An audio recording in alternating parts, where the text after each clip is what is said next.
The following is a presentation of the Eagles Sports Network. Back on the Domino's post-game report, Adam Cavalier alongside Carson-Newman head men's basketball coach Chuck Benson. Chuck, a tough pill to swallow. Here at home, you fall 91-90 to Tusculum. Most points allowed in the game since February of 2012. What was Tusculum doing to be so successful offensively? Making shots. Credit goes to them. They made shots. If you would have told me going into the game that we would have scored 90 points and shot 54% from the field and 39% from the three and 77% from the free throw line on 30 free throw attempts and had 18 assists, I tell you we're going to win. But the reality is we're just not we're not consistent enough defensively, and that's the bottom line. When you give people open looks, then you give them the power then to determine their own fate. And we gave them open looks. So as long as we continue to do that, we'll have problems to win games. And when we don't do that, we give ourselves a better chance to win. Frustrating game in another sense, too. Tusculum scores the ball well, save for their two primary options. Chase Mounts in foul trouble for most of the game. Only has 8 points. Did a good job taking it right at him, putting him on the bench. Javon Price, who came into this game on a stretch of 5 consecutive games where he'd averaged 22 points. Inefficient, 4-14 from the field, 2 of 9 from 3, has 12 points, but it's the Corey Fagans of the world who triples his season average and goes off for 28 points. Mm-hmm. Just how frustrating is that? Well, it goes back to what I said a minute ago. If you'd have told me that, if you told me we would perform offensively like we would tonight, I would tell you we're going to be fine. Had you told me then that Mounts and the kid's name, Price, would be held to what they were held to, I had a better month's pay on it. We're going to be in good shape.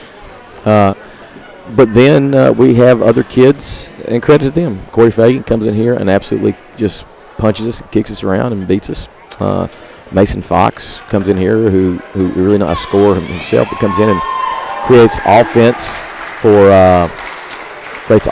for his teammates with 11 assists. And then Matt Schoen, who, is a kid, a local East Tennessee kid, and he comes and gets a double-double. All 3 of those kids grew up within an hour and a half of this campus, and so I'm sure they had motivation. And then when you're 1-15, on top of that, you come in here and you play free and easy, and there's not maybe that extra. You're just playing. We saw this earlier this year with Mars Hill. Yeah. Same kind of thing. Just free and easy. Just gonna go play, and they capitalized. This was a team in Tusculum that had the turnover bug had pretty much infected them all season long. We're averaging 17 a game. They've maintained care of the basketball today. 13 turnovers on the day, and you only convert those into 11 points. Is that something that fed into what they were doing offensively, or? I don't think that was really a big part of it. Because the reality is we're not a team that turns teams over at a high rate. Our style is not what we do. But they didn't give it to us freely. We didn't do anything to force that, but they didn't just choke it up like we've been known to do this year. And the reality is, this goes back to one thing, that they made shots. We did a bad job of making them take enough tough shots. We did a bad job of containing the ball defensively. We did a bad job at times of protecting the defensive boards. And all of those things just collectively doomed us. And that's the unfortunate part of this. It is what it is. I wish I had something profound to say. I mean, we did enough offensively. We didn't do enough defensively. And that's something hopefully that we can get rectified and improved on the next couple days of practice, and move to a better place defensively at least. Tough place to have to go to and bounce back from a loss like this. Head to Newberry on Saturday, a team that that was sitting in second place in the SAC standings but has now lost back-to-back games, and no doubt will be hungry to get back into the win column of their own. We have had a great deal of success against them, especially the last 3 years, and have really done well there. Actually, we've gone there and won multiple times, so it'll be a completely different kind of game. It'll be a game of scrambles. There'll be no half-court action. It'll be just a complete free-for-all for 40 minutes. They'll play 12, 13 guys. We'll play 9, 10 guys.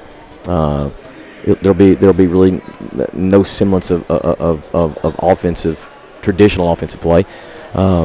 We've got to play out of scrambles. We got to finish plays, broken plays, busted plays, scramble actions, and then on the other side, they are an elite scoring team. They take a lot of shots, and we've got a lot of that comes off of penetration. We've got to be able to contain, as you saw tonight. I mean, that's something that we really seem to struggle with, and at least tonight we did. And so if we don't contain better Saturday, it'll be very hard to impact their scoring. And we have. I mean, I think historically we've really held them below their average on multiple times. But I can't tell you right now going into this game that I have the confidence in our team defensively to do that based on where we're at this point. Chuck, pleasure as always. We'll talk to you Saturday. Thanks, Adam. That's Carson-Newman head men's basketball coach Chuck Benson.